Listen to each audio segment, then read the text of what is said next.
ఏం మరదలా, ఎన్ని కోరికలున్నాయే అంతసేపు విన్నవిస్తున్నావు? నీకు తెలియందే ఉంది వదిన. నా కోరిక ఒక్కటే, ఈనాడు దూరమైన ఆనాడు కాలు తొక్కిన వారిని నా స్వామిని చేయమని. నీ కోరిక తప్పక నెరవేరుతుంది.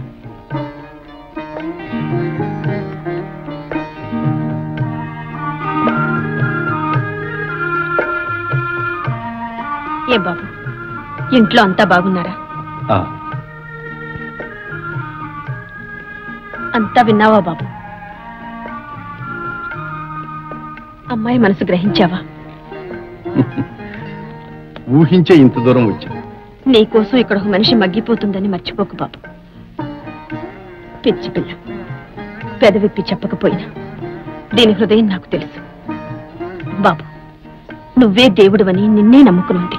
కంకణం కట్టిన వారే కాంతుడని తన మనసు కానుక చేసి నీ పిలుపు కోసం ఎదురు చూస్తుంది.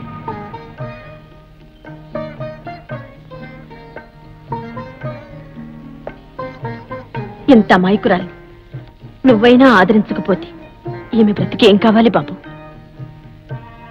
నేను ఏనాడో నిర్ణయించుకున్నా, ఈమె నా అర్థాంగి.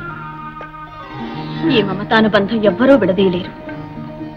ఇంతటి పర్వదినాన ఈ పవిత్ర దేవతా సన్నిధానంలో జరిగిన ఈ సంఘటన శాశ్వతానందదాయకమని, మీ భావి దాంపత్య జీవితాలు పరిమళిస్తాయని నా అంతరాత్మ చెబుతోంది. సుఖీభవ. మా అమ్మ దీవించి పంపింది, ఈ అక్కయ్య ఆశీర్వదించింది. ఇకంతా సుఖమే. నివేదన అయిందిగా, ఇంక పదపోదాం.